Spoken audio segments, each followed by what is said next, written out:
Months ago, Israel launched Operation Rising Lion, a targeted military operation to roll back the Iranian threat to Israel's very survival. This operation will continue for as many days as it takes to remove this threat. For decades, the tyrants of Tehran have brazenly, openly called for Israel's destruction. They've backed up their genocidal rhetoric with a program to develop nuclear weapons. Iran could produce a nuclear weapon in a very short time. It could be a year, it could be within a few months, less than a year. This is a clear and present danger to Israel's very survival.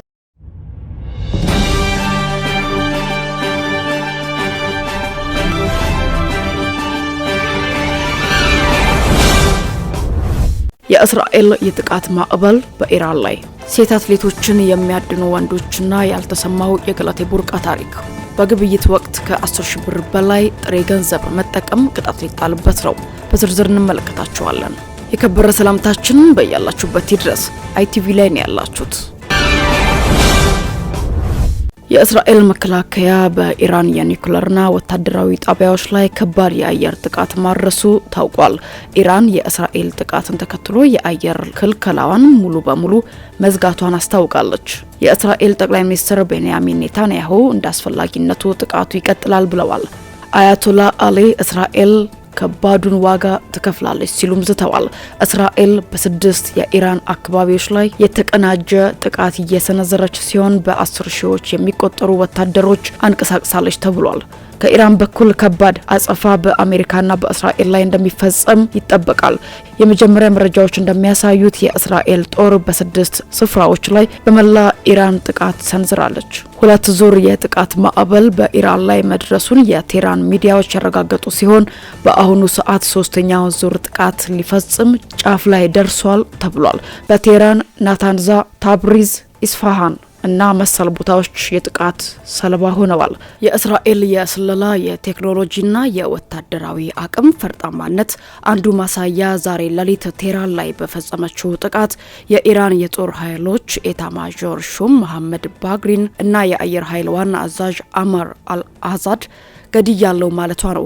በእርግጥ እስካሁን የተረጋገጠ ነገር ባይኖርም በተጨማሪም ለኢራን የኒውክሌር አቅም የጀርባ አጥንት የሆኑ ሳይንቲስቶችን፣ ተመራማሪዎችን፣ ወታደራዊ መኮንኖችን የገደለች ሲሆን የኒውክሌር ጣቢያዎችንም አውድማለች። በአጭር ቃል በጥቂት ሰዓት ውስጥ ብቻ ትልቅ ወታደራዊ ስኬትን አስመዝግባለች።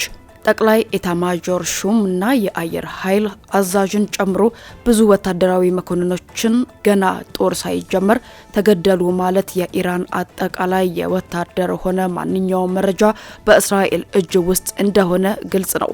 ጦር ማለት መረጃ ነው፣ ስለላ ነው። የጠላትን እቅድና ተጨባጭ ሁኔታ አብጠርጥሮ በማወቅ መዘጋጀት ማለት ነው። የጠላትን ጥሩና መጥፎ ጎኑን በዝርዝር አውቀሃል ማለት አንድ ጥይት ሳይተኮስ ማሸነፍን ታረጋግጣለ። እስራኤል የኢራንን ወታደራዊ ጎድጓዳ ሆነ የወታደራዊ አቅሟን ከአመራሮቹ ጀምሮ እስከ መኮንኖቹ ድረስ ማንኛውንም እንቅስቃሴ ለአመታት እጅግ በጥንቃቄ በሚስጥር መረጃቸውን ስትሰበስብ እንደነበረም ጠቋሚ ነው። ኢራን በአንጻሩ በጠላት ሀገራት ተከብቤያለሁ እያለች በዚህ ደረጃ የውስጥ አቅሟ ተዝረክርኮ እስከ ኤታማዦር ሹም ድረስ ማጣቷ አስገራሚ ነው። አሁን ባለው ሁኔታ ኢራን በደመነፍስ ባሊስቲክ ሚሳኤሎችን ልትተኩስና እስራኤል ላይ ጥቃት ለመፈጸም ልትሞክር ትችል ይሆናል። ይህ ደግሞ ለሌላ ውድመት ራሷን መጋበዝ ይሆናል። የኒውክሌር ጣቢያዎቹም ጋይተዋል። ያልወደመ የኒውክሌር አቅም ቢኖራት እንኳን ለድርድር ይጠቅማት ይሆን እንጂ የመተኮሱ ነገር ከማስፈራራት አያልፍም የሚል እሳቤና ግምቶች አመዝነዋል። የሆነ ሆኖ እስራኤል በአመዛኙ የምትፈልገውን ሁሉ በአጭር ሰዓታት ውስጥ አሳክታለች። የኢራንን በትር ሰብራለች። ዘገባው የአልጀዚራና ዘ ታይምስ ኦፍ እስራኤል ነው። የአትሌት ገለቴ ቡርቃ የቅርብ ወዳጅ መካከል የሆነው ከአትሌቷ ጋር በአንድ ክለብ አብሮ ከመሮጥ ባሻገር በክፉ ደጉ ለረጅም ጊዜ ወዳጅነት እንዳላቸው የገለጸው ወዳጇ ከሰሞኑ በአትሌቷ ዙሪያ ስለሚነሳው ጉዳይ አስተያየቱ ሰጥቷል። በሙያዋ የታመነች ብርቱ ጠንካራና ጀግና ብትሆንም ገለቴ በባህሪዋ በጣም ችኩልነት አለባት ሲል በንግግሩ እንዲህ ይላል። ገለቴ ገና ወደ አዲስ አበባ ስትመጣ ጀምሬ ያውቃታለሁ። ከአሰላ ይዟት የመጣው ወደ አትሌቲክስ እንድትገባ ያደረጋት ጸጉር አስተካካይ ፍቅረኛ ነበራት።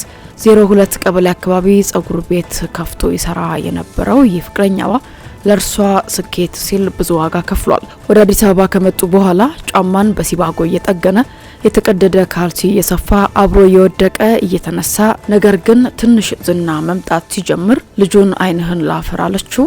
2-3 ሽምግልና ቢላክ አልፈልግም በማለቷ ተለያዩ። የመለያየታቸው ምክንያት ደግሞ በአዲስ አበባ ስታዲየም ዙሪያ መኪና የሚያለማምዱ ሹፌሮች አንዱ የሆነው የአሁኑ ንብረቷን የዘረፈው ግለሰብ ነው። በወቅቱ የልጁ ስነ ምግባር መጥፎ መሆኑን ቢነገራትም በፍቅር ተሸፍና ስለነበረ ልትሰማ አልቻለችም። ዛሬ ላይ አጀብ ነው ብለው እንደ አዲስ የሚያወሩት አትሌቶችን ጨምሮ የአትሌቲክስ ፌዴሬሽኑ ሰዎች ይህ እንደሚከሰትና ባዶ እጇን እንደምትቀርም ያውቁ ነበረ። ይህ የገለቴ ታሪክ ብቻ አይደለም፣ የበርካታ የሀገራችን ሴት አትሌቶች ችግር እንጂ። ሴት አትሌቶችን በብዛት ተመሳሳይ ችግር አለባቸው። ትንሽ ዝናና ብር ሲያገኙ ከመነሻቸው ዋጋ ከፍሎ ለስኬት ያበቃቸውን ይተውና የከተማ ወንድ ጋር ፍቅር ይጀምራሉ። ጀግናዋ አትሌት መሪማ አሸምና ሌሎች እንዲህ አይነት የመጭበርበር ድርጊት የተፈጸመባቸው አሉ። ገለቴም የእነሱ ዕጣ ነው የደረሰባት። ገለቴ የምትከበር የምታስከብር ጀግና በመሆን በዚህ ደረጃ ችግር ላይ ወርቃ ማየት ያሳዝናል። ጠቅላይ ሚኒስትሩ ይፋረደኝ፣ የኢትዮጵያ ሕዝብ ከጎኔ ይቁም ብትል መፍትሄ የለውም፣ ቀድሞ መጠንቀቅ ነበር ሲል የቀድሞ ወዳጇ አስተያየቱን ይቀጥላል። ሴት አትሌቶች ቆም ብለው ራሳቸውን ማየት አለባቸው። ልክ እንደ ገለቴ ከዜሮ አንስተው ለክለብ ያደረሷቸውን ክደው ከሹፌሮቻቸው ከወጣት ወንዶች ጋር የሚቀብጡ ብዙ አትሌቶች አሉ። አሁንም በሰፈራችሁበት ቁና እንዳትሰፈሩ ከገለቴ ተማሩ። ገንዘብና ዝና ሲመጣ የድሮ ፍቅራችሁን ትታችሁ በቅቤ ምላስ ትታላችሁ፣ ውድቀታችሁን አታፋጥኑ ይላል የገለቴ የቀድሞ ወዳጅ ነኝ ያለው አስተያየት ሰጪ። በህንድ አህመድ አባድ ከተማ አቅራቢያ 242 ሰዎችን አሳፍሮ በተነሳ የመንገደኞች አውሮፕላን ላይ በደረሰው አደጋ እስካሁን በአውሮፕላኑ 11A መቀመጫ ላይ የተቀመጠው አንድ እንግሊዛዊ ተሳፋሪ መትረፉ ብቻ ተነግሯል። በባለስልጣናት የተጋራው የበረራ መግለጫ እንደሚያስረዳው በዚህ መቀመጫ ላይ ያለው ተሳፋሪ የእንግሊዝ ዜግነት ያለው ቢሽዋሽ ኩመር ራምሺ በመባል የሚጠራ ግለሰብ ነው። ይህንንም ተከትሎ የህንድ መገናኛ ብዙሃን ስሙንና የመቀመጫ ቁጥሩን የሚያሳይ ፓስፖርት አጋርተዋል። መገናኛ ብዙሃኑ ግለሰቡን በሆስፒታል ውስጥ እንዳናገሩት የገለጹ ሲሆን ከተነሳ ከ30 ሰከንድ በኋላ ከፍተኛ ድምጽ ተሰማ እና አውሮፕላኑ ተከሰከሰ፣ ሁሉም ነገር በፍጥነት ሆነ ሲል መናገሩን ዘግበዋል።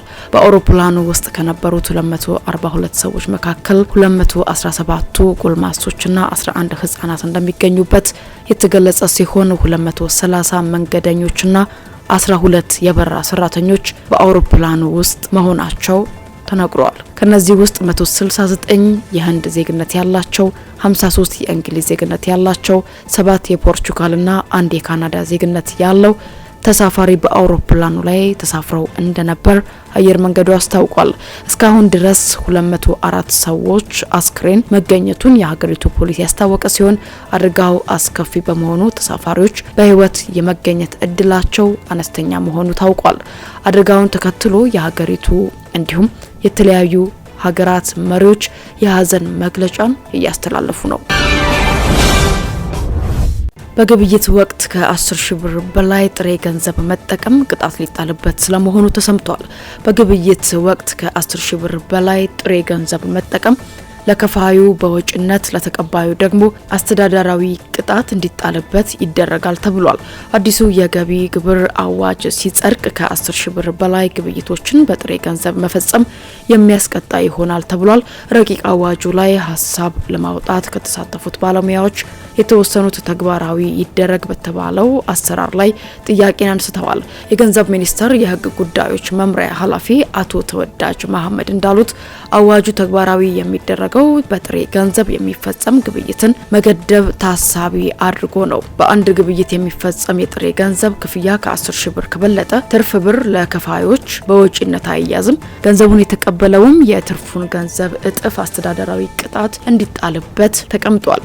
ለምሳሌ የ20 ሺህ ብር ግብይት በጥሬ ገንዘብ ቢፈጸም ለነጋዴው ከ10 ሺህ ብር በላይ ያለው በወጪነት አይያዝለትም። ለተቀባዩ ደግሞ ከ10 ሺህ ብር በላይ ቀሪ 10 ሺህ ብር እጥፍ ማለትም 20 ሺህ ብር ቅጣት ይቀጣል እንደማለት ነው። በረቂቅ አዋጁ ላይ የተሳተፉ በጥሬ ገንዘብ ግብይት እንዲፈጸም ምክንያት የሚሆነው በንግድ ትስስር ውስጥ ያለው ችግር መፍታት የተሻለ አማራጭ ሊሆን እንደሚችልና በሌሎች መመሪያዎች የጥሬ ገንዘብ ግብይት ስለሚፈቀድ አዋጁ በተናበበ እንዲሆን ጠይቀዋል። የገንዘብ ሚኒስቴር ባሰናዳው ረቂቅ አዋጅ መሰረት ከ10 ሺህ ብር በላይ በጥሬ ገንዘብ ግብይት እንዳይፈጸም የሚጣለው ግዴታ በመንግስት መስሪያ ቤቶች፣ በመንግስት የልማት ድርጅቶች፣ በባንኮችና በማይክሮ ፋይናንስ ድርጅቶች ላይ ተፈጻሚ ይሆናል ተብሏል።